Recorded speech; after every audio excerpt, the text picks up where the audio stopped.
Hey, everybody. This is kind of a very casual post. I'm actually in Door County on vacation, and I just got an email from a client. And we were out at this client site in New York talking about coachability. And we teach something called EAT feedback, embrace, ask, and tell. So if you were to say to me, Tim, that t shirt looks terrible, instead of fighting you, I would embrace it. And I would say, well, first of all, thanks for the feedback. Let me ask you, what kind of shirt should I wear? Well, you should really wear a collared shirt. And then the T is, well, let me tell you what I'm going to do with your feedback. I'm going to go buy a collared shirt. It seems corny, but what it does is it teaches people the technique of approachability and coachability. Most of the time when we get feedback, we emotionally react. When it's strength based, we feel great. When it's constructive, we want to fight it, we want to push it away. And so the whole concept of coachability is predicated upon when you look at the different numbers that are out there. Think about for a second 85% of people lack self awareness. That's a huge number for leaders to have to deal with. 71% are neutral or actively disengaged, meaning they're negative in the workplace. Only about 19 to 21% are positively engaged, according to Gallup. Yet we also know in the Gallup work that when we approach people with their strengths, people engage 8 times more. So we also have to teach not just the leaders from this downward trajectory approach, which is typical, is how do we teach the masses? About 70 to 80% of organizations are who? Individual contributors. How do we teach them approachability and coachability? How do we teach them to navigate? Now, we all know with AI, change isn't coming, change is here. How do we navigate? How do we pivot?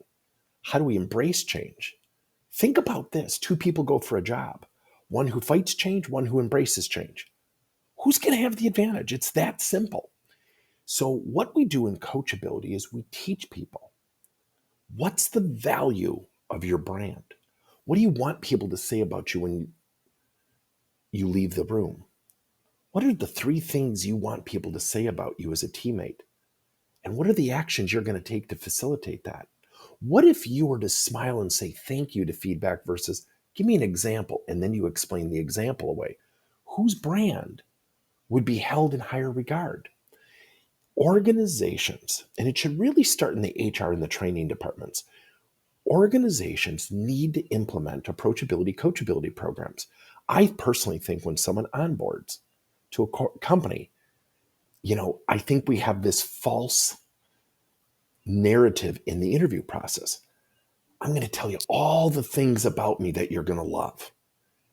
And then I always have this theory there's a 90-day window. Day one, we show our best self. At the end of month one, that door cracks open. Month two, the door kind of swings open. Month three, the skeletons out of the closet come. Our attitude, the way we work with people, our leadership acceptance, whatever it might be. So we always put our best foot forward in the interview process. And I have a great friend, Jessica Druckman, who runs a great company called Kinsero. And she said, yeah, Tim, people would rather interview than coach. I'm like, what are you talking about? She goes, think about it. Both parties put their best foot forward. She goes, it's not cloaked in reality. So think about that. It's a really interesting point. So when we interview, we don't show up and just say, I just want to let you know Tuesdays, my attitude stinks. I do undermine leadership. I typically do it behind your back. I hope you're okay with that. Now, I bet you're laughing, but think about it. It happens, right? If 8 out of 10 people are neutral or actively disengaged, only 2 out of 10 are actively engaged, positive in the workplace. Those are hard numbers for leaders. So what we have to do is look at the mass of an organization and say, how do we build a community that's easy to lead while we're cultivating our leadership development strategies and implementing them with our leaders? What if our masses went out to our leaders and said, give me feedback? Share with me 2 things I'm doing well and 1 thing I could improve. And then just say thanks.